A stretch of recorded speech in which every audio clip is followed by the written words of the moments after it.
တော်ရပြီးမှဆင်းရဲတယ်ဆိုတာကလုံးဝအတိတ်ပဲမရှိတဲ့အရာ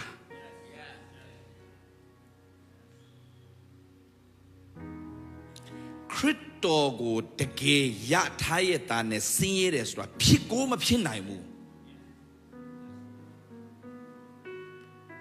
မရလို့ကျွန်တော်ပြန်ပြောမယ်ခရစ်တော်တကယ်ရထားပြီးမှဆင်းရဲတယ်ဆိုတာဘယ်လို့မှမဖြစ်နိုင်ပါဘူးမဖြစ်နိုင်ပါဘူးဖိလိပ္ပိခန်းကြီး၄ငယ်19ဘာပြောလဲအားလုံးလွတ်ရတဲ့ကျမ်းစာဘာမှဖတ်ဆရာမလို့ငါဤဖျားခင်ဒီဘာဖြစ်လဲဘုံဝါနုပေါ်၌စံပေတော်မူသောဘာရှိလဲစီးစိမ်ရှိသည့်တိုင်တင်တို့အလိုရှိသမျှကို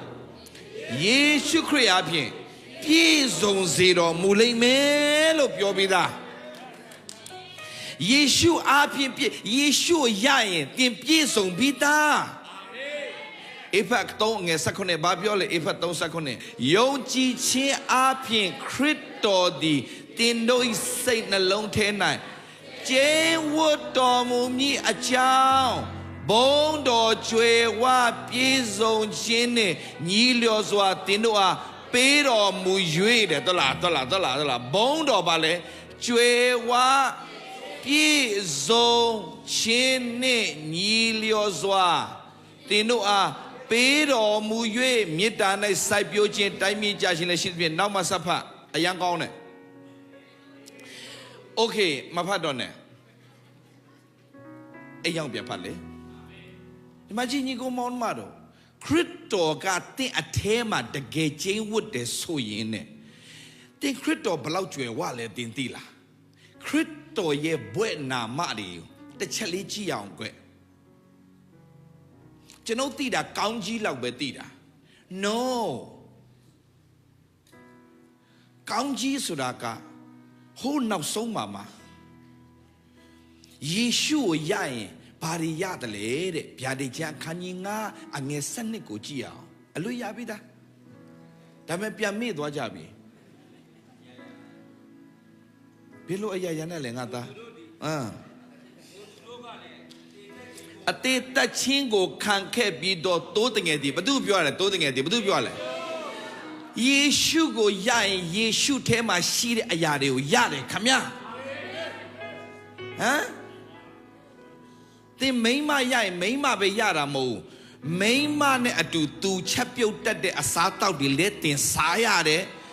အဆူလည်းနည်းနည်းပပခံရမယ်ဥပမာသူ့မှာပါလာတဲ့မြအရေးချင်းအားလုံးကိုတင်ခံစားခွင့်ရှိတယ်အဆိုးကခံစားပါစေဒါမဲ့ယေရှုခရစ်တော်ဒီဟုသောတိုးတငယ်သည်တဲ့နံပါတ်1တကိုဟယ်လိုတကိုဒါကြောင့်ယေရှုကိုရတဲ့လူရဲ့အသက်တာကတကိုနဲ့အသက်ရှင်တတ်တယ်တကိုလို့ပြောလို့ဟာချလောအုံဖွာဆိုတဲ့အဲ့ဒီတကိုပြောတာမဟုတ်ဘူးနှစ်တိခန်းကြီး1ငယ်9မှာဘာပြောလဲကွအလွတ်ရွတ်လိုက်ရအောင်ဖျားခင်ဒီငါတို့ကကြောက်တတ်တဲ့စိတ်ကိုမပေးဘူးတဲ့အင်္ဂလိပ်မှာဆိုရင်ဒီလိုပြောတယ်အင်္ဂလိပ်မှာဆိုအဲ့လိုပြောတယ် For God has not given us the spirit of what fear but of what power God give you power God doesn't give you spirit of fear ဖျားကကြောက်တဲ့စိတ်မပေးဘူးဖျားပါပေးလေတကိုးပေးတယ်လို့အင်္ဂလိပ်လိုမှာကြတော့ of what power တကိုးပေးတယ်ဘာလို့တကိုးပေးတာဆိုယေရှုထဲမှာရှိတဲ့အရာကိုသင်ရတာဖြစ်တယ်ဆိုတော့ဗျာဒိတ်ချမ်းအခန်းကြီး9ငယ်7ကိုပြန်သွားရအောင်ယေရှုခရစ်တိုးတငယ်ဒီဟုသောယေရှုခရစ်မှာဘာရှိလဲနံပါတ်1တကိုးပြီးတော့ဘာရှိလဲယေရှုရရင်ထာဝရတပဲရတာမဟုတ်ဘူးတကိုးရတယ်အဲ့တကိုးကဘာတကိုးလဲတကိုးပါတဲ့စိတ်ကြောက်တဲ့စိတ်မဟုတ်ဘူးဘာလှုပ်ရင်ဆိုင်ရဲတယ်လျှော်လွှားရဲတယ်အချင်းဒီတိုင်းကိုချီးမွမ်းပြီးတော့ကြော်ဖြတ်ရဲတယ်ပြဿနာမဖြစ်သေးဘူးအဲ့ဒီပြဿနာကငါ့အတွက်ကောင်းကြီးမင်္ဂလာလို့ပြောရဲတဲ့သူဖြစ်တယ်ဟာလေလုယာ မုန်တိုင်းကိုကြောက်စရာမလိုမုန်တိုင်းပြီးသွားရင်ဖျားပြင်ဆင်တဲ့မင်္ဂလာကိုငါမြင်တွေ့ရတော့မယ်ဆိုတဲ့တကိုးပါတဲ့စိတ်နဲ့မုန်တိုင်းကိုမကြောက်ပဲပြဿနာကိုမကြောက်ပဲရင်ဆိုင်ရတဲ့သူတွေဟာဖျားတကိုးကိုရထားတဲ့သူတွေဖြစ်တယ်ခင်ဗျာဘယ်ယောဂအောင်မှမကြောက်တာဘယ်ပြဿနာမှမကြောက်တာဘယ်မုန်တိုင်းကိုမှမကြောက်တာဘာစိန်ခေါ်မှုမှမကြောက်တဲ့သူဟာယေရှုခရစ်အားဖြင့်ဖျားပေးထားတဲ့တကိုးကိုရတော်သူတွေဖြစ်ပါတယ်ညီကိုမောင်မတော်ဖျားနာမဘုန်းကြီးပါစေအာမင်အခုတကိုးလို့ထင်တာနဲ့ကျွန်တော်ဘာထင်လဲတကိုးဆိုတာနဲ့ပါလား In Jesus name in Jesus name အဲ့ဒါတွေကိုတကိုးလို့ထင်အုံဖွားဝုံတိုင်းဖြစ်တာတွေကိုတကိုးလို့ထင် No ယောဂဖြစ်လာရင်ဆရာဝန်လက်လျှော့လိုက်ပြောလဲငါသိတယ်ငါမတည်ရသေးအသက်ရှင်၍ထရာပြိုင်မှုကြားပြောမှာအော်ဆရာဝန်ပြောလိုက်မယ်အော်သူတည်ရမှာကြောက်လို့ကြောက်ကန်းကန်းလို့ရှောက်ပြောနာလားမသိပါဘူးပြောလိုက်မယ်ဒါပေမဲ့ I know who I am အဲ့တကူဖယားပေးပြီးသား Hello ဘာလို့မရှိတာလဲဆိုတော့မနက်တိုင်းမှာတင်ဝန်ခန္ဓာတွေမှားနေလို့မနက်တိုင်းမှာ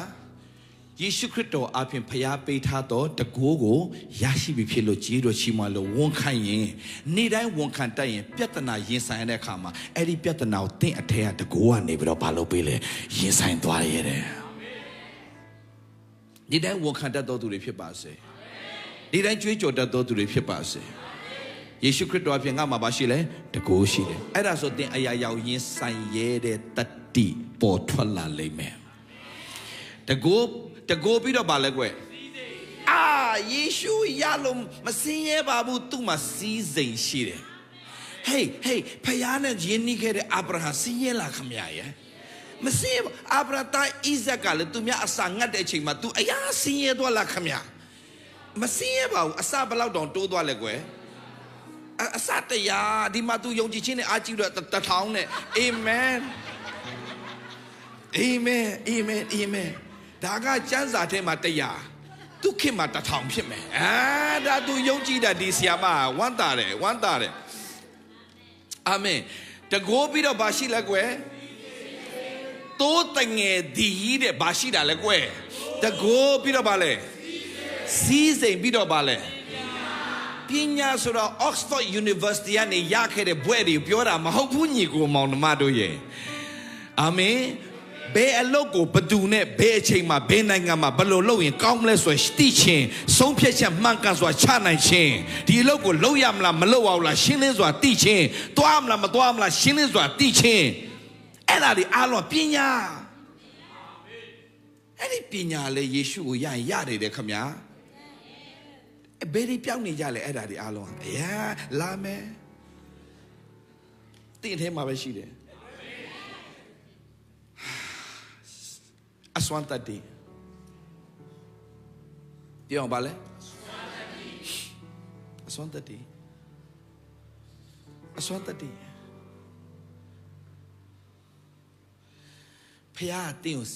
ဖျားတင်ကိုပတ်စံမပေးဘူးပတ်စံမပေးဘူးတရားဟောကြခန်းကြီး8ငယ်18မှာသူ့လူမျိုးတော်ဖျားပါပေးလဲစီးစိမ်ရတတ်တဲ့ပါလဲ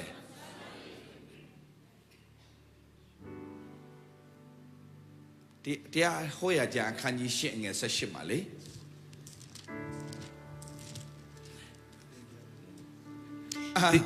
ဖျားခင်traဖျားသည်နောက်မှဖတ်လိုက်တော့စီးစိမ်ရတတ်သောအောက်ဆုံးပဲဖတ်စီးစိမ်ရတတ်သောအစွမ်းတတ္တိကိုစီးစိမ်ကိုမပေးပါဘူးစီးစိမ်ရတတ်တယ်ပါလဲကွ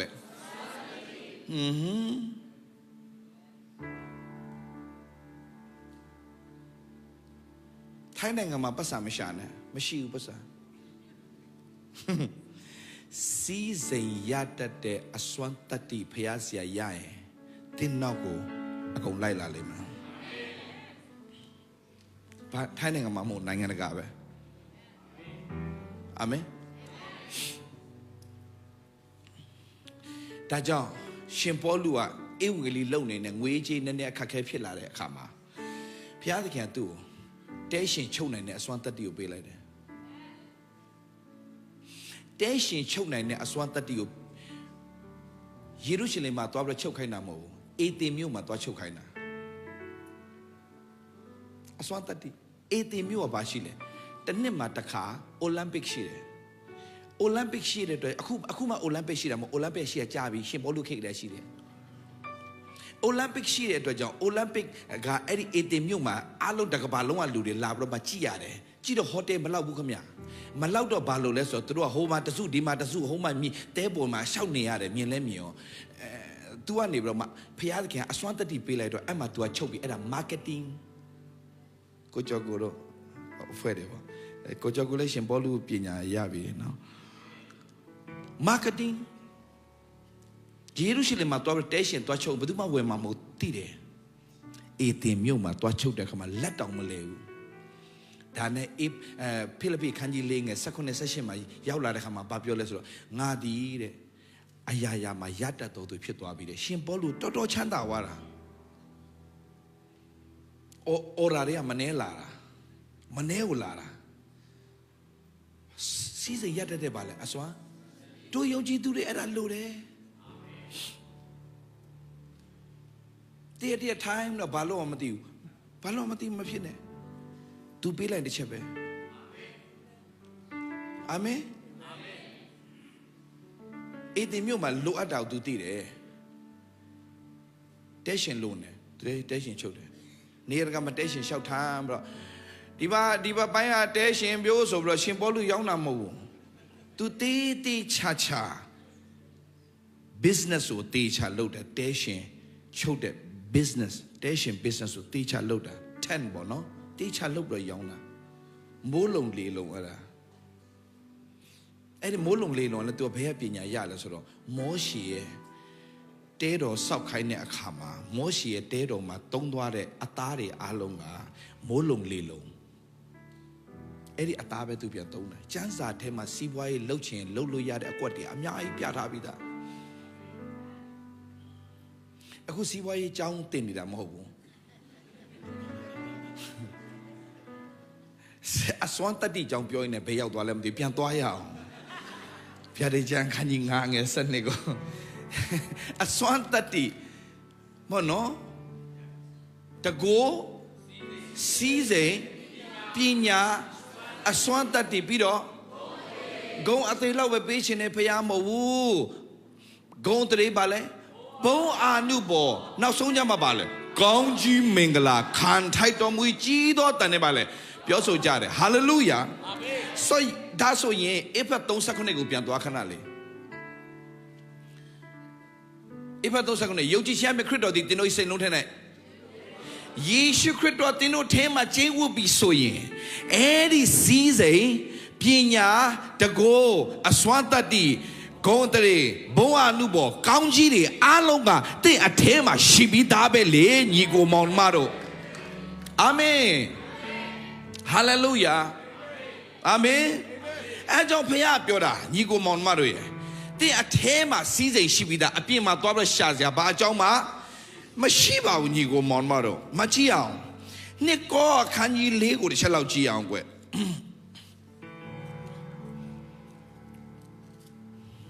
နှစ်ကောအခန်းကြီး၄လို့ချက်လေးကြည့်လိုက်မယ်ညီကိုမောင်မတို့ရဲ့နော်နှစ်ကောအခန်းကြီး၄မှာအငယ်9ကိုကြည့်လိုက်ရအောင်ဘာပြောလဲကွသို့တော်လည်းတကူတော်ဤဂုံအသီးသည်ငါတို့နှင့်မဆိုင်ဖျားသခင်နှင့်ဆိုင်မိအကြောင်းထိုဘန္နာသည်မြေအိုးထဲမှာထည့်ထားလေထိုဘန္နာသည်မြေအိုးဆိုတာကျွန်တော်တို့ပါဘန္နာဆိုတာယေရှုခရစ်တော်ပါဟာလေလုယာကျွန်တော်အထဲမှာယေရှုရှိပြီဆိုရင်ကျွန်တော်တို့ကဘယ်တော့မှဆင်းရဲတဲ့သူတွေမဟုတ်တော့ဘူးဗျာထိုဘန္နာသည်မြေအိုးဆိုတာမြေကြီးနဲ့လှုပ်ထားတဲ့သူတွေမြေခါရမှာပဲတနေ့မှာဒါပေမဲ့မြေအိုးထဲမှာထည့်ထားလဲငါတို့နိုင်ရှိတယ်ယေရှုခရစ်တော်ကငါတို့နဲ့ရှိတဲ့အတွက်ကြောင့်ဘာဖြစ်လဲငါတို့ကကျွယ်ဝတဲ့သူတွေဖြစ်ပြီးသားဘန္နာဒီဟုသောခရစ်တော်ကိုရပြီးမှတော့ဆင်းရဲစရာဘာအကြောင်းမှမရှိဘူး